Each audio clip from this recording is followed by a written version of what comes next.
Bonjour, bienvenue dans cette nouvelle vidéo. Je vous propose aujourd'hui l'étude de l'anatomie de l'appareil circulatoire. Bonne vidéo, n'hésitez pas à mettre un pouce bleu ou à vous abonner.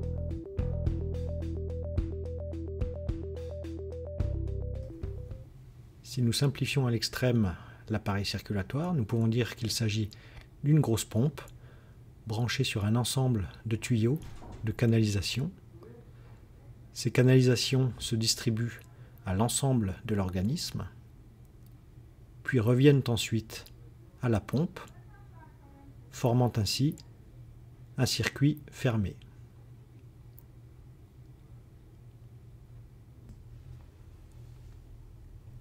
La grosse pompe branchée sur cet appareil circulatoire, c'est le cœur.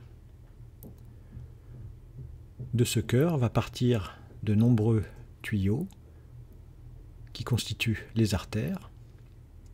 Ces artères vont se distribuer à l'ensemble de l'organisme, puis d'autres canalisations vont revenir au cœur. Ce sont les veines.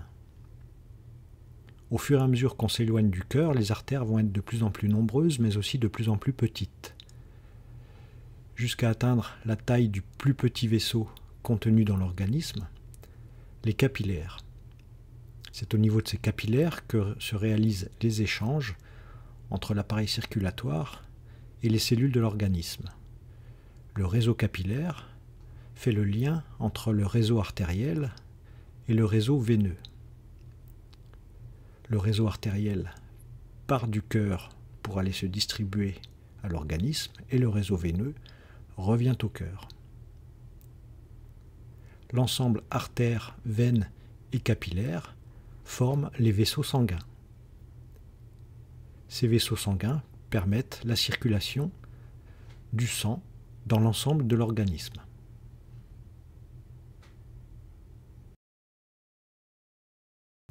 Si nous regardons d'un peu plus près le cœur, eh bien le cœur, c'est un muscle creux. 4 cavités. Nous avons tout d'abord 2 cavités supérieures, les atriums, que vous verrez parfois nommés dans certains ouvrages les oreillettes, et 2 cavités inférieures, plus grandes, que sont les ventricules. Les atriums et les ventricules communiquent ensemble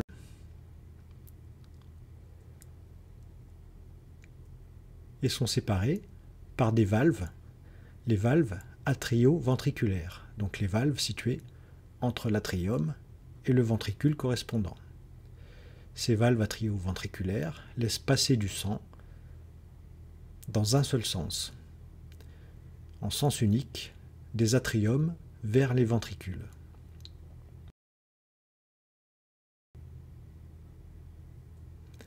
Sur cette schématisation du cœur, sur une vue antérieure, nous avons donc un atrium droit, un atrium gauche, et un ventricule droit, un ventricule gauche. L'atrium droit et le ventricule droit communiquent par la valve atrio-ventriculaire, la valve tricuspide. L'atrium gauche et le ventricule gauche communiquent par une valve atrio-ventriculaire, la valve mitrale.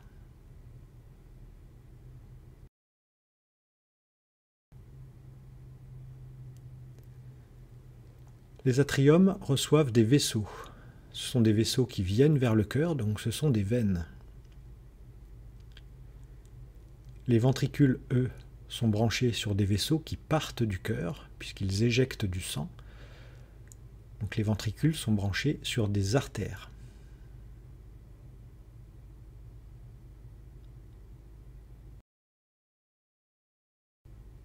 Toujours sur cette schématisation, on considère donc que le cœur, en fait, c'est une double pompe. L'atrium droit et le ventricule droit formant le cœur droit, la pompe droite, et l'atrium gauche et le ventricule gauche formant la pompe gauche, le cœur gauche. Il n'y a aucune communication entre le cœur gauche et le cœur droit au niveau de l'atrium et des ventricules. C'est-à-dire qu'il n'y a aucune communication entre l'atrium droit et l'atrium gauche. La séparation étant faite par le septum interatrial. Et il n'y a aucune communication entre les deux ventricules grâce au septum interventriculaire. Certaines pathologies, toutefois, peuvent provoquer une communication interatriale ou interventriculaire.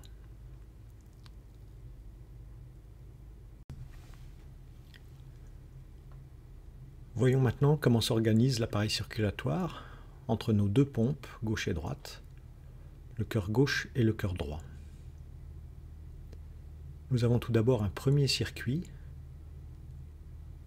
entre le cœur droit et le cœur gauche, la petite circulation.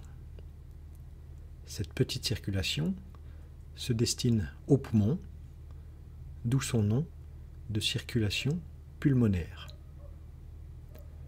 Petite circulation, car la proximité cœur-poumon fait que ce réseau de circulation est peu étendu par rapport à l'autre circuit qui est branché entre le cœur gauche et le cœur droit, la grande circulation, qui elle se distribue à l'ensemble du corps et à l'ensemble des systèmes qui composent le corps, d'où son nom de circulation systémique. Voyons maintenant en détail la petite circulation ou circulation pulmonaire.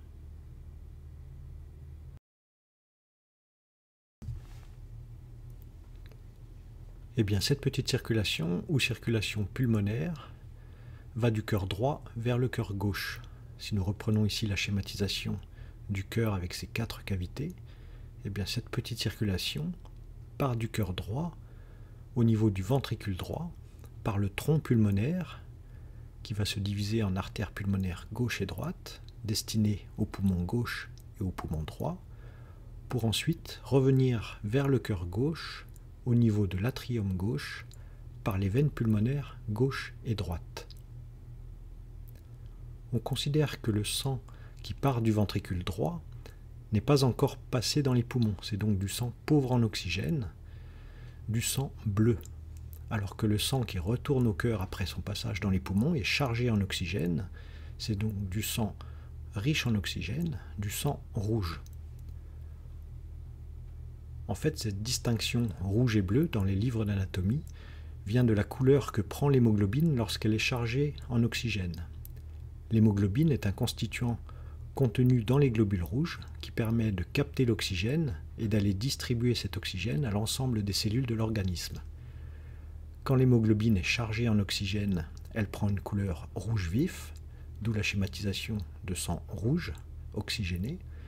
Et lorsque cette hémoglobine a libéré l'oxygène dans les cellules, elle est désoxygénée et elle prend une couleur rouge sombre, d'où cette schématisation en couleur bleue de sang désoxygéné pour faire la distinction entre le sang oxygéné et le sang désoxygéné. Sur ce schéma, nous pouvons considérer que le cœur droit, par son ventricule droit, est le moteur de la petite circulation ou circulation pulmonaire.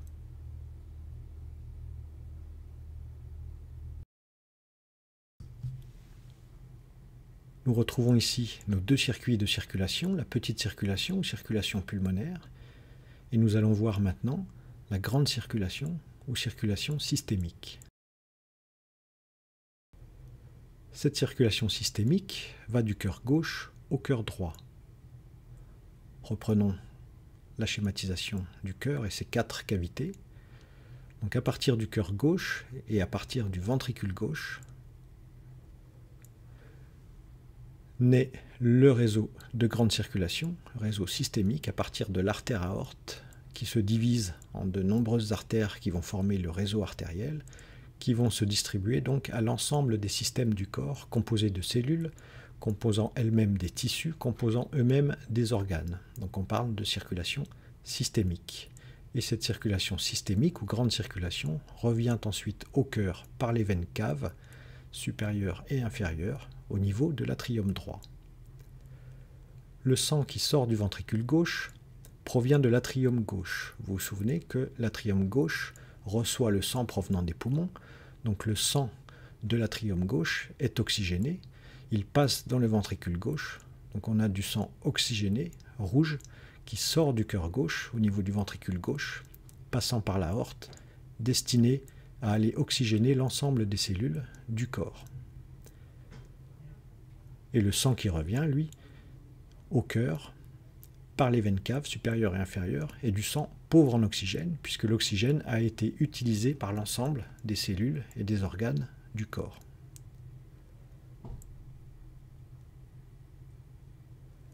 On peut considérer que le cœur gauche, par le ventricule gauche, est le moteur de la grande circulation.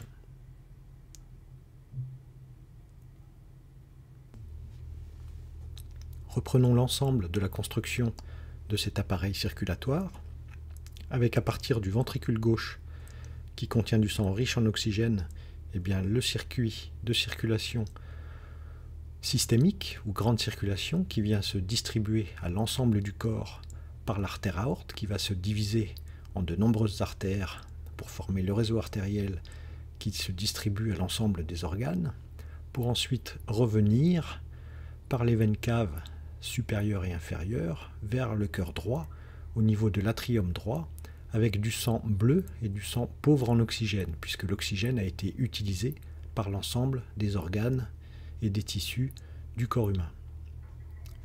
Depuis l'atrium droit, ce sang désoxygéné va passer dans le ventricule droit, au niveau donc du cœur droit, pour reprendre le circuit de la petite circulation ou circulation pulmonaire par le biais du tronc pulmonaire qui va se diviser en artère pulmonaire.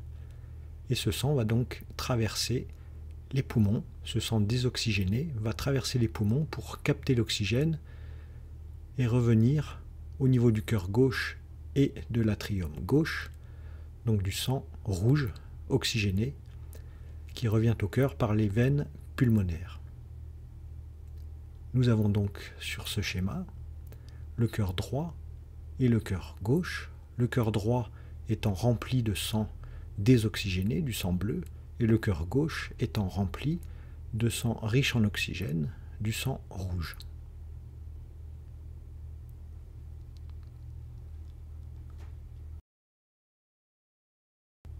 Voilà, n'hésitez pas à mettre un pouce bleu, j'espère que vous avez mieux compris et visualisé l'ensemble de cet appareil circulatoire.